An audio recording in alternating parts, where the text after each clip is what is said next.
ये अभ्यास बहुत लोगों का नहीं होता, श्रवण अभ्यास। और यहाँ चतुरानंद ने कथा सुनी है श्री हरि से।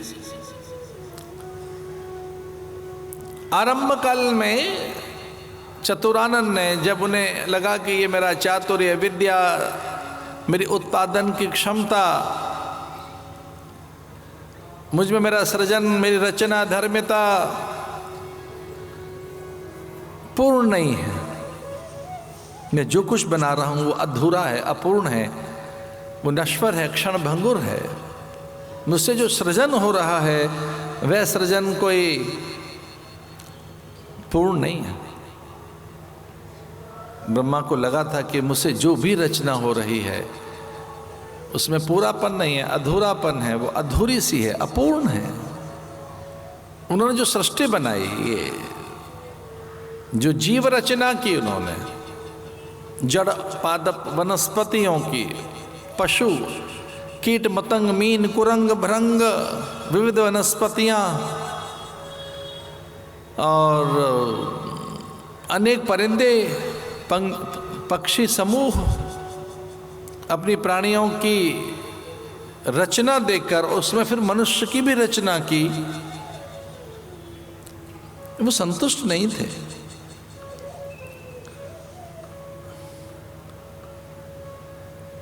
एक रस का अभाव था, उन्हें लगा कि कोई पूर्ण रचना नहीं कर पाया मैं, व्याकुलता भी थी कुछ।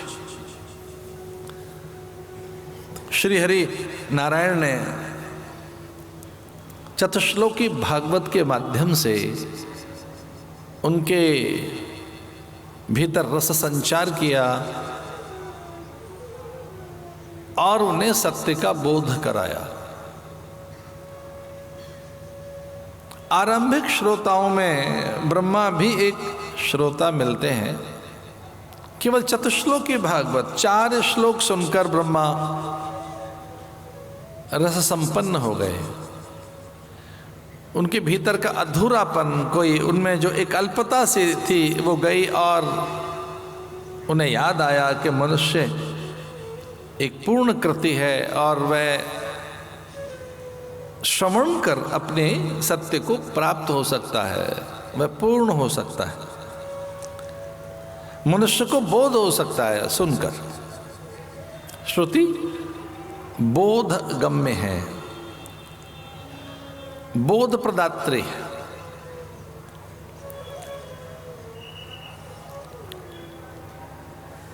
ये सुनकर ही बोध होगा, इसलिए ब्रह्मा आनंदित हो गए। इसलिए कोई पहला साधन है, ये उपदेश बहुत पुरानी परंपरा है उपदेश की, ब्रह्मा ने सुना है।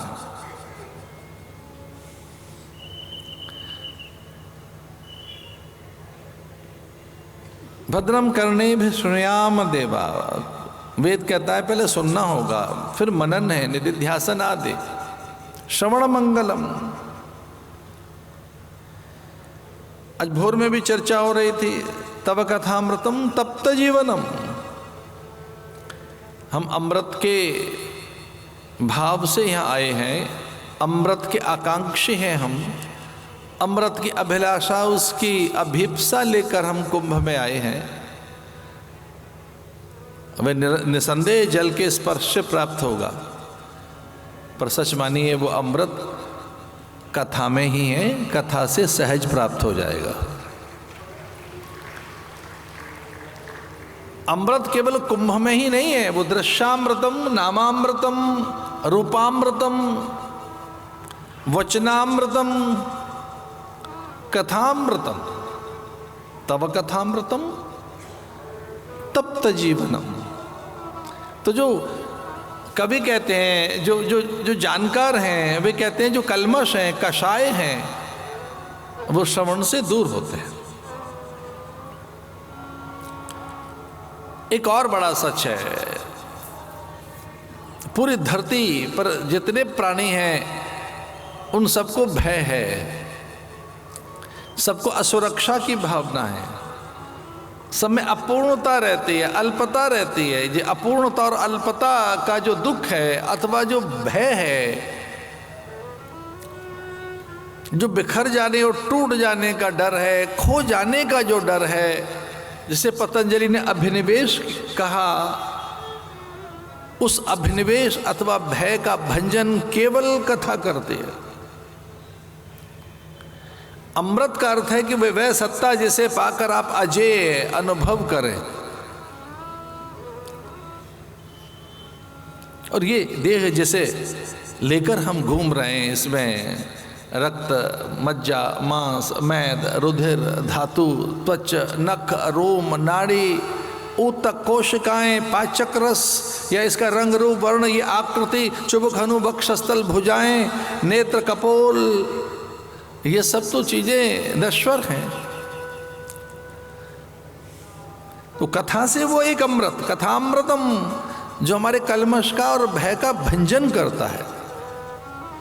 मनोवैज्ञानिक भी जितने हैं, जितने भी मनोचिकित्सक हैं, जितने भी साइकोथेरेपिस्ट हैं, जब वो काउंसलिंग करते हैं तो कुछ सुनाकर आपके भय को, अल्पता को, अज्ञानता को, आपकी जिद अथवा आपकी हठ धर्मिता को अथवा आपके पूर्वाग्रहों को ही तो छीन रहे होते हैं आपसे। इसलिए ये अमृत प्रदात्री है, भवभंजिका और यह भयनाशिनी है।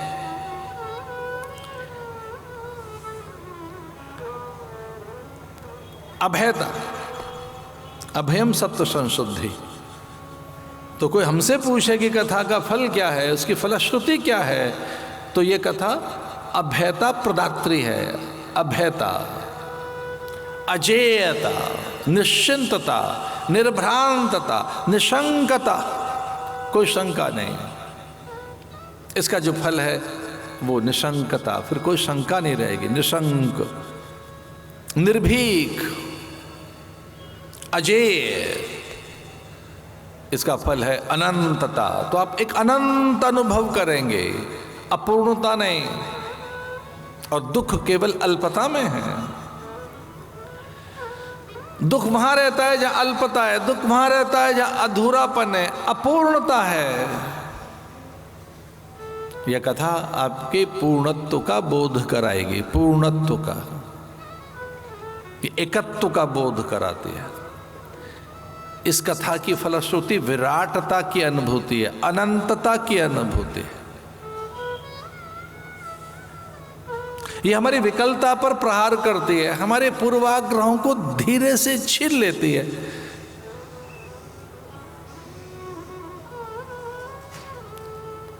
और मनुष्य के इतर भी जितने प्राणी हैं उनमें ये चार चीजें तो हैं: आहार, निद्रा, भय, मैथुनम।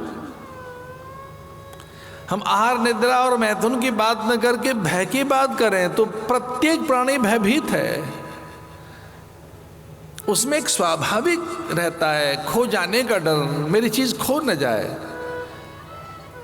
खो जाने का डर का अर्थ है कि मेरा मान सम्मान, मेरी चर्चा, ख्याति, रूप, मादकता, मांसलता, सिद्धि, मेरी चर्चाएं, ये मेरी शीर्षस्थ शिखरस्थ अवस्था, मेरी पद प्रतिष्ठा, मेरे संपर्क, मेरे अपने अथवा मेरी अनुकूलताएं बिखर न जाएं। आज तो सब अनुकूल है मेरी अनुकूलताएं बिखर न जाएं, मेरी सत्ता न चली जाए, मेरी देह न चली जाए। खो जाने का डर। किन्हीं को यह डर है कि हमारा रूप न चला जाए, तो झुर्रियों के आगमन से कितना भयभीत व्यक्ति। तो तिलस्म को, अपने आकर्षण को बचा के रखने के लिए क्या प्रपंच नहीं करता मनुष्य कि मेरा आकर्षण, मादकता, मांसलता, मुग्धता, ये मेरी लावण्यता, रूप, सिद्धि, चर्चाएं बनी रहे, मेरी प्रसिद्धि, मेरा सम्मान, मेरा स्वास्थ्य, मेरी देह, मेरे परिजन पुरजन बांधव। अभिनिवेश, एक भय। ये कथा हमारे भय का भंजन करते हैं।